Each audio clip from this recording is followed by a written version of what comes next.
With us today to talk about that and a host of other things is John Fetterman. He is a Democratic senator from the Commonwealth of Pennsylvania.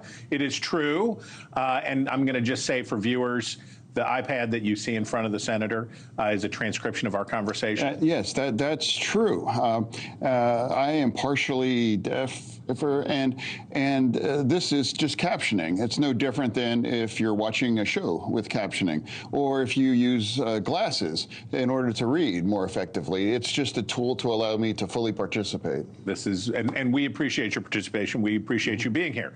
So when President Biden was talking about these protests, he did a little both sidesing. He said the anti-Semitism of the protesters is bad, but everybody needs to understand about the humanitarian plight in Gaza too.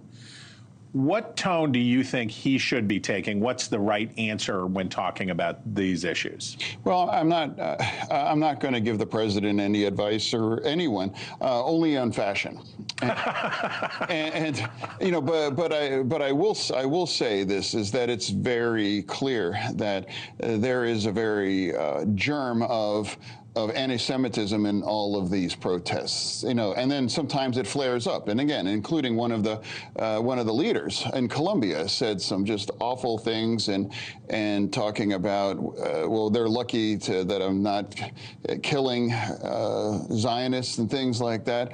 And then he defended himself by saying, well, those were taken out of context. And I'm like, well, that's very similar to the way the college presidents, like same kind of language and those kind of monocultures that create situations and that replicates.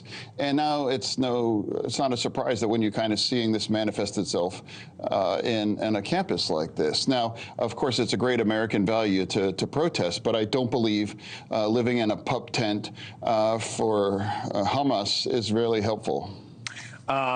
You have said that Israel should be allowed to prosecute its own war without conditions from the United States. I do. I don't know what the turn of words is. That of course everyone has the right to defend yourself, a nation, but you also have the right, I believe, to go after and eliminate Hamas, or at least to force them to surrender.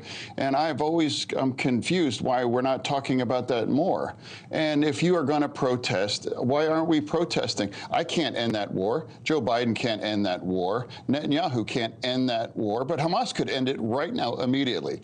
They could release the last hostage and they could surrender. And all of the misery and the death and the destruction ends right there, too. So for a true peace, you cannot allow Hamas to function. And they've been very clear. They're proud of what we've done. And we're going to do it again and again. And it's very reasonable to make sure that Hamas needs to be neutralized. Okay, whether it's the protesters or Israel or other issues, your public image has gone through a pretty dramatic makeover in recent years, or in the past year, let's say. You were once a progressive hero. You were well. With all due respect, I really haven't changed on that, and I feel like I've been very consistent on those things. And then when I've been saying that for years, it's like I really don't identify myself as progressive, and I've said this before that it's not that I've changed, but that word has changed as well. And I'm just a Democrat, and I've been very clear and I think consistent. And before the primary, I said, look, you know, I support peace and I support a two-state solution.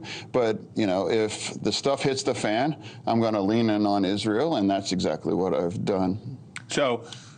But surely it would have to, you've been on an extraordinary journey, right? From the mayor of Braddock, Pennsylvania, to a U.S. senator, and along the way, enduring this stroke and a grueling rehabilitation from it.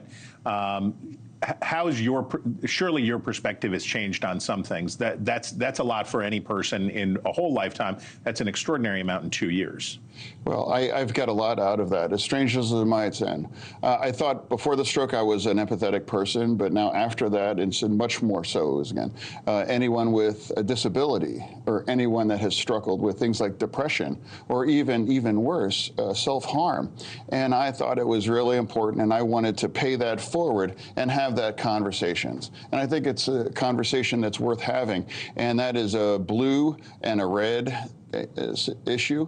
And if it's not maybe something that touches you, but someone that you know, that you love, that you work with or anything, they have those kinds of issues. And that's why I want to continue to have that conversation. Thanks for watching. Go to joinnn.com to find NewsNation on your television provider. And don't forget to click the red subscribe button below to get more of NewsNation's fact-driven, unbiased coverage.